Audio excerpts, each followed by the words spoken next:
Baik, langsung ke pembahasan. Pembahasan yang pertama yaitu konsep suku. Suku merupakan istilah baru yang dikenalkan sebagai pengganti istilah obligasi syariah. Suku berasal dari kata sak dalam bahasa Arab yang berarti sertifikat atau bukti kepemilikan. Definisi suku adalah sebagai efek syariah berupa sertifikat atau bukti kepemilikan yang bernilai sama dan mewakili bagian yang tidak tertentu. Obligasi yang dibenarkan menurut syariah yaitu obligasi yang berdasarkan prinsip syariah, yaitu surat berharga jangka panjang yang dikeluarkan emiten kepada pemegang obligasi syariah yang mewajibkan emiten untuk membayar pendapatan kepada pemegang obligasi syariah berupa bagi hasil serta membayar kembali dana pokok pembelian obligasi pada saat jatuh tempo.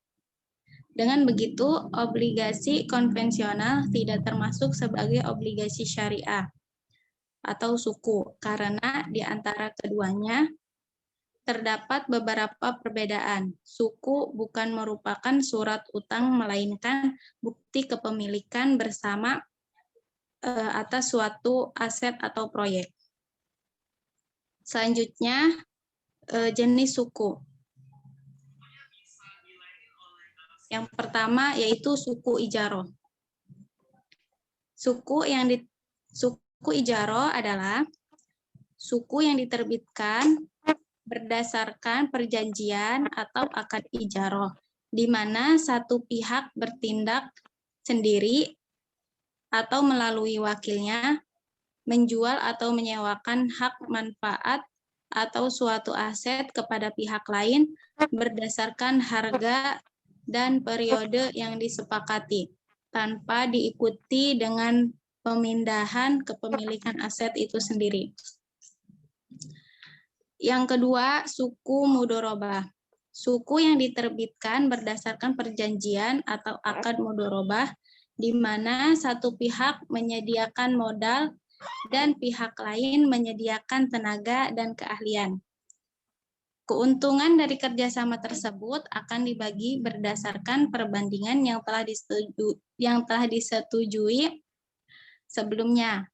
Kerugian yang timbul akan ditanggung sepenuhnya oleh pihak yang menjadi penyedia modal. Selanjutnya, yang ketiga itu suku musyarakah. Suku yang diterbitkan berdasarkan perjanjian atau akad musyarakah, di mana dua pihak atau lebih bekerja sama menggabungkan modal untuk membangun proyek baru, mengembangkan proyek yang telah ada atau membiayai kegiatan usaha. Keuntungan maupun kerugian yang timbul ditanggung bersama sesuai dengan jumlah partisipasi modal masing-masing pihak. Selanjutnya yaitu suku istisna. Suku yang diterbitkan berdasarkan perjanjian atau akad istisna, di mana para pihak menyepakati jual beli dalam rangka jual beli pembiayaan suatu proyek atau barang. Adapun harga, waktu penyerahan, dan spesifikasi barang atau proyek ditentukan terlebih dahulu berdasarkan kesepakatan.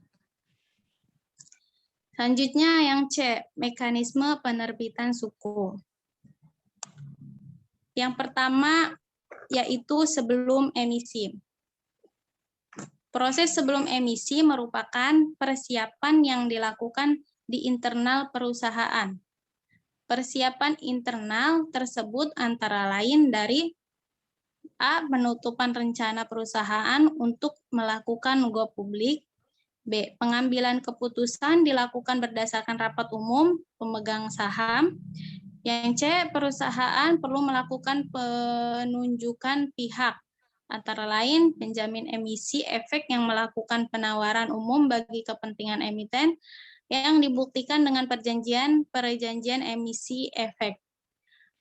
Terus selanjutnya profesi penunjang antara lain akuntan untuk menyusun laporan keuangan, serta konsultan hukum untuk memberikan laporan pemeriksaan dan pendapat dari segi hukum. Selanjutnya, lembaga penunjang yang terkait dengan penerbitan suku yaitu wali amanat yang akan mewakili pemegang suku.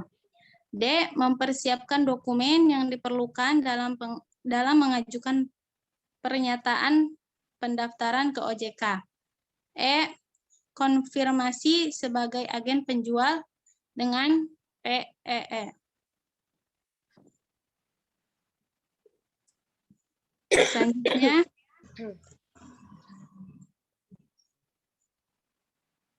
maaf, dulu. Selanjutnya nomor 2, saat emisi. Proses emisi didahului dengan menyampaikan pernyataan pendaftaran ke OJK yang dilakukan oleh emiten dengan menyertakan dokumen-dokumen dalam rangka penawaran umum yang telah dipersiapkan sebelumnya pada saat sebelum emisi. Setelah seluruh dokumen persyaratan disampaikan ke OJK, maka proses selanjutnya merupakan proses evaluasi oleh OJK. Evaluasi tersebut antara lain dilakukan atas kelengkapan dokumen, kecukupan informasi, dan keterbukaan aspek hukum, akuntansi, dan manajemen atas proses pernyataan pendaftaran dalam rangka penawaran umum yang disampaikan emiten. Nomor 3, yang ketiga, setelah emisi. Dalam menjalankan fungsi pengawasan terhadap industri pasar modal di Indonesia, peraturan OJK mewajibkan adanya proses pelaporan setelah penerbitan suku selesai dilaksanakan. Kewajiban pelaporan tersebut berkaitan dengan pemenuhan kewajiban bagi emiten untuk melakukan keterbukaan informasi-informasi penting. Terdapat beberapa jenis laporan yang wajib disampaikan oleh pihak yang berkegiatan di pasar modal, seperti laporan penggunaan dana hasil penawaran umum yang dilakukan secara berkala, laporan keuangan tahunan, laporan keuangan tengah tahunan, laporan rapat umum pemegang saham, laporan pemenuhan prosedur suatu transaksi, laporan keterbukaan informasi, dan laporan keterbukaan pemegang saham tertentu. Oke, selanjutnya yang akan dilanjutkan oleh rekan saya, yaitu Nabila. Oke, selanjutnya poin D ini perkembangan sukuk. Yang pertama, perkembangan sukuk di Indonesia. Disahkannya Undang-Undang Nomor 19 Tahun 2008 tentang Surat Berharga Syariah Negara menjadi tonggak awal sejarah perkembangan sukuk negara di Indonesia dan di dunia internasional. Adapun sukuk negara yang pertama terbit adalah sukuk negara seri Islamik yang diterbitkan pada tanggal 29 Agustus 2008. Terus pada tahun 2009 untuk pertama kalinya pemerintah menerbitkan sukuk negara di pasar internasional. Penerbitan sukuk global tersebut dilakukan dengan format stand alone dan mendapat respon yang baik dari investor internasional.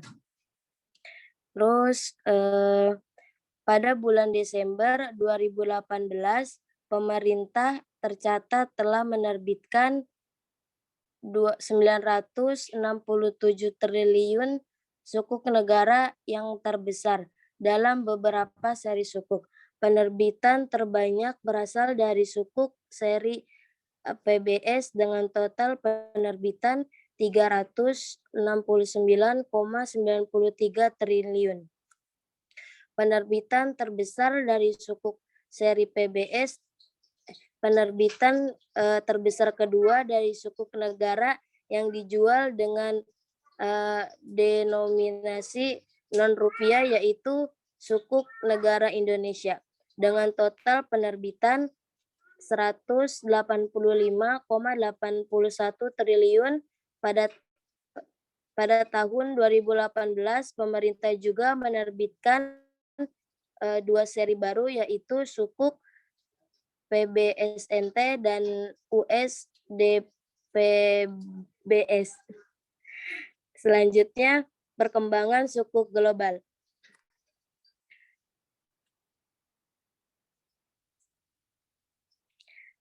Sukuk saat ini telah diterbitkan di berbagai negara, baik oleh pemerintah, perusahaan, institusi keuangan, maupun korporasi yang dijamin pemerintah. Penerbitan tersebut digunakan oleh emiten sebagai sumber alternatif pembiayaan untuk pembangunan infrastruktur, pembiayaan proyek, kebutuhan keperluan umum perusahaan, kecukupan modal, persyaratan anggaran, hingga keperluan manajemen likuiditas. Di pasar internasional, emiten lebih banyak menerbitkan sukuk dengan struktur wakalah. Akad ini mendominasi lebih dari 50% penerbitan sukuk internasional dari tahun 2010 hingga 2018. Struktur lain yang juga banyak diminati oleh investor adalah ijaroh, terus perkembangan melalui kombinasi skema mudorobah, ijaroh mudorobah, ijaroh musyarakah, wakalah mudorobah, dan wakalah mudorobah. Wakalah mudorobah dan wakalah murabahah. Terus selanjutnya, poin selanjutnya, isu-isu mengenai sukuk. Yang pertama ada wakaf linked sukuk. Wakaf linked sukuk melibatkan beberapa institusi pemerintahan, utamanya yang terkait otoritas pengelolaan wakaf dan Kementerian Keuangan. Komitmen pemerintahan untuk pengembangan wakaf linked sukuk ditandai dengan dilakukannya penandatanganan MOU antara Kementerian Keuangan, Bank Indonesia, Kementerian Agama, dan Badan Wakaf Indonesia pada tanggal 1 November 2018. Terus selanjutnya yang kedua ini ada sukuk linked wakaf. Inisiasi skema sukuk linked wakaf dilakukan oleh otoritas jasa keuangan untuk mengoptimalkan potensi wakaf sekaligus memperbesar pasar keuangan komersial syariah. Tujuannya meningkatkan jumlah wakaf produktif dengan melakukan pembangunan infrastruktur di atas tanah wakaf. Setelah infrastruktur berdiri, diharapkan nazir dapat mengakselerasi pendapatannya sehingga dapat berperan sebagai dalam pemberdayaan mauquf alaih. Terus yang ketiga ada green sukuk. Pada bulan Maret 2018, pemerintah Indonesia melakukan Kementerian Keuangan penerbitan green sukuk pertama di Indonesia. Besarnya itu 1,25 US$ miliar. Dengan masa jatuh tempo selama 5 tahun. Penerbitan green sukuk oleh pemerintah Indonesia tersebut juga tercatat mengalami kelebihan peminat. Hal tersebut menandakan adanya permintaan pasar yang sangat besar untuk investasi yang sifatnya berkelanjutan di Indonesia. Terus poin selanjutnya yakni studi kasus. Yang A, suatu bank umum menerbitkan sukuk dengan akad mudorobah sebesar 500 miliar untuk pengembangan bisnis pembiayaan mudorobah yang dilakukan unit usaha syariah. Selanjutnya, porsi nisab di selanjutnya ini porsi nisbah bagi hasil untuk investor bersifat nisbah tunggal, yaitu 9,39,92% dari pendapatan margin pembiayaan mudharabah setelah dikurangi dengan pendapatan pembiayaan perusahaan dari kegiatan konvensional dan dari kegiatan lainnya. Pertanyaannya itu bagaimana model skema sukuk mudharabah yang tepat untuk kondisi di atas. Jadi ini skemanya. Yang pertama itu penerbitan sukuk. Nah, yang kedua pengembangan pembiayaan syariah. Terus yang ketiga distribusi pendapatan. Yang keempat, distribusi pendapatan bagi hasil untuk investor dan emiten. Dan yang kelima, pengembalian modal saat jatuh tempo. Hanya ini yang bisa saya sampaikan untuk pertanyaannya. Untuk pertanyaan bisa langsung dipertanyakan.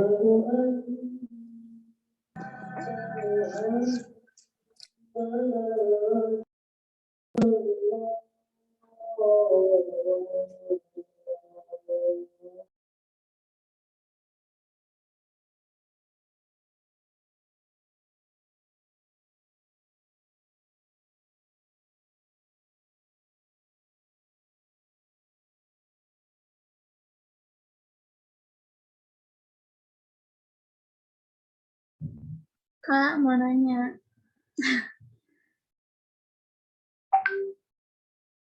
Kanana.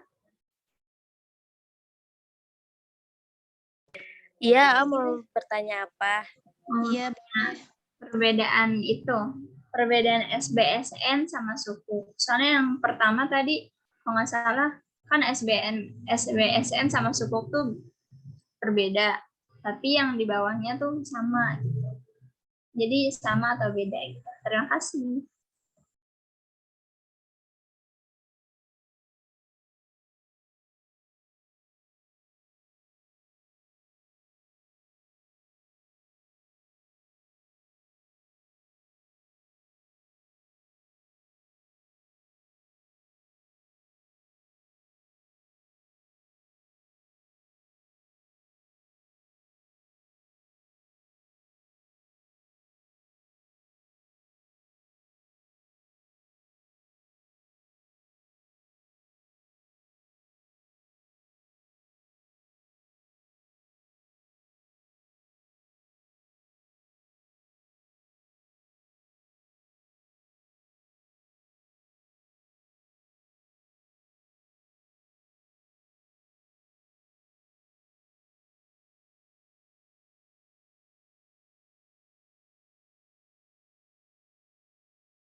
Apa masih ada yang ingin bertanya?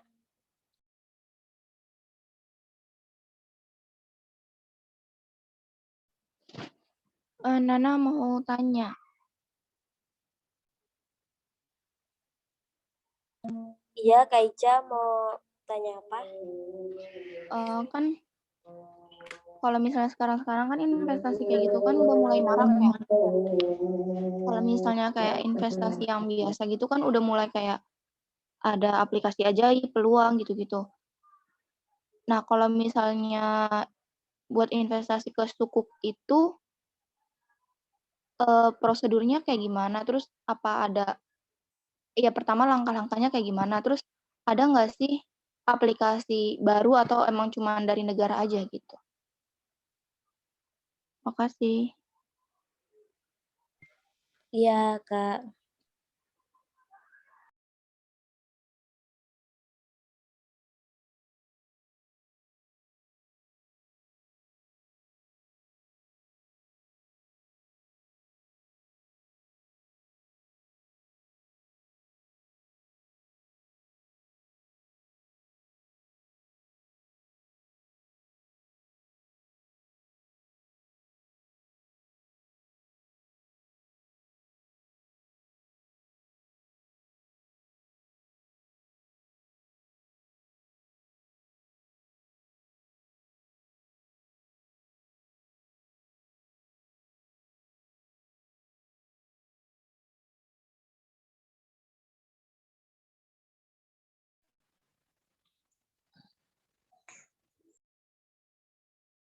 Masih adakah yang bertanya?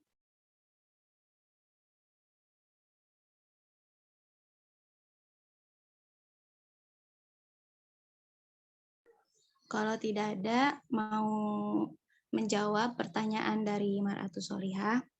Tadi AA nanya perbedaan SBSN dan suku ya, A?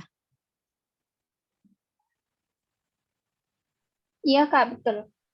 Ya, jadi perbedaan SBSN dan suku itu sama gitu, nggak ada bedanya. Jadi SBSN itu suku sama gitu, nggak ada perbedaan. Oh, itu hanya nama lain aja ya dari SBS. Iya, Oke, terima kasih, Kak. ya sama-sama.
Kak Nana udah ketemu belum jawabannya?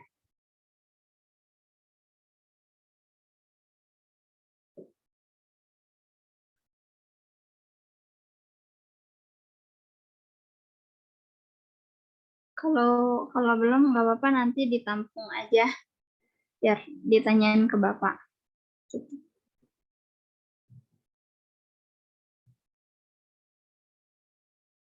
Kak Mei, Kak. Halo, Iya, iya, ah. gimana Kak? Nana gimana, Nak? Udah nemu jawabannya, Nak? Belum. Oh ya udah nggak apa-apa, mungkin ditampung aja kali ya.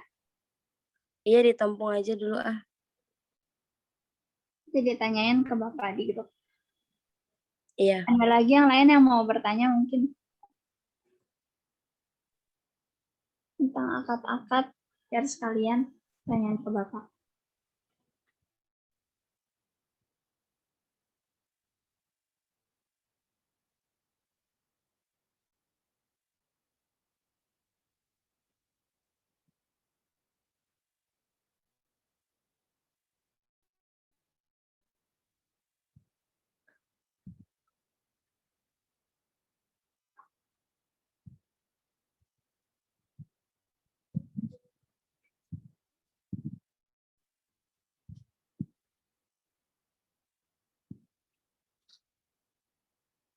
Sudah tidak ada.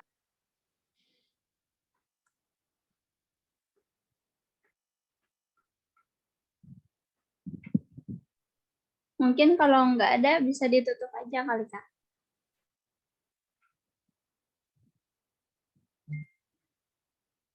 Kak Mei, Kak Nana, nggak apa-apa ditutup aja kalau nggak ada. Kalau misalkan ada mau ditanya lagi, boleh PC pemakalan nanti ditanyain ke Bapak.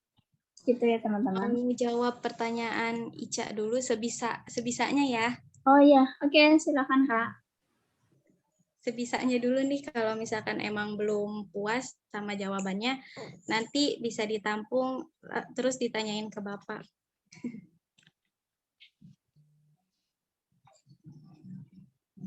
Jadi prosedur buat investasi suku itu, contohnya nih, misalkan seorang investor membeli suku melalui pasar perdana dengan jumlah sebesar 100 juta. Misalkan si investor nih mau beli suku melalui pasar perdana dengan jumlah uang 100 juta. Nah, terus mendapatkan imbalannya setiap tahun itu 6% gitu. Apabila suku tersebut tidak dijual sampai waktu jatuh tempo, maka si investor ini akan mendapatkan hasil 500 per tahunnya gitu. Jadi cara ngitungnya itu 100 juta dikali 6%, terus dibagi per tahun itu kan ada 12 bulan, jadi dibagi 1/12 gitu. Jadi kan si investor nih dalam 1 tahun itu bakalan dapat imbalannya 6%. Jadi 100 dikali 6% dibagi per tahun itu 1/12 gitu. Jadi hasilnya 500.000. Jadi si investor ini dalam setahun akan mendapatkan imbalan 500.000 dari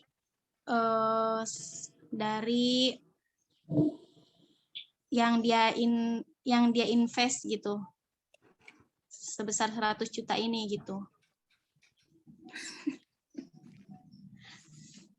Gimana Kak Ica?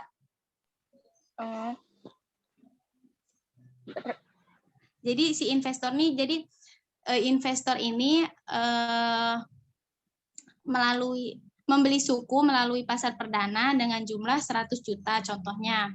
100 juta. Nah, dia tuh selama setahun akan mendapatkan imbalannya 6% gitu. Cuma 6% aja. Tapi dia bebas mau ngejual kapan aja kan? Apa ada waktunya gitu. Kalau itu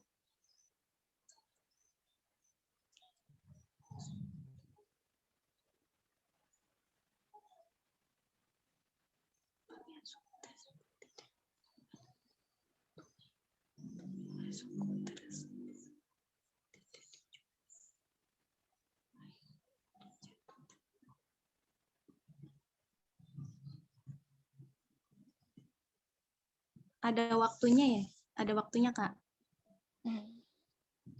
Jadi nggak bebas ya? Iya. Oke, makasih. Ya, maaf kalau misalkan jawabannya kurang memuaskan, nanti bisa lebih jelas dijelasin oleh Bapak. Oke. Makasih, Pemakala. Iya, sama-sama, Afwan.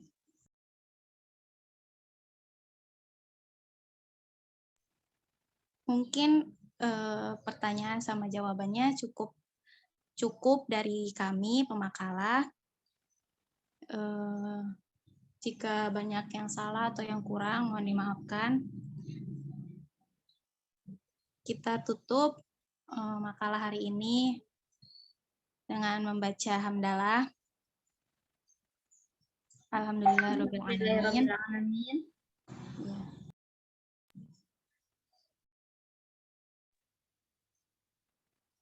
Ya. Wassalamualaikum warahmatullahi wabarakatuh. Waalaikumsalam warahmatullahi wabarakatuh. Terima kasih Pemakala.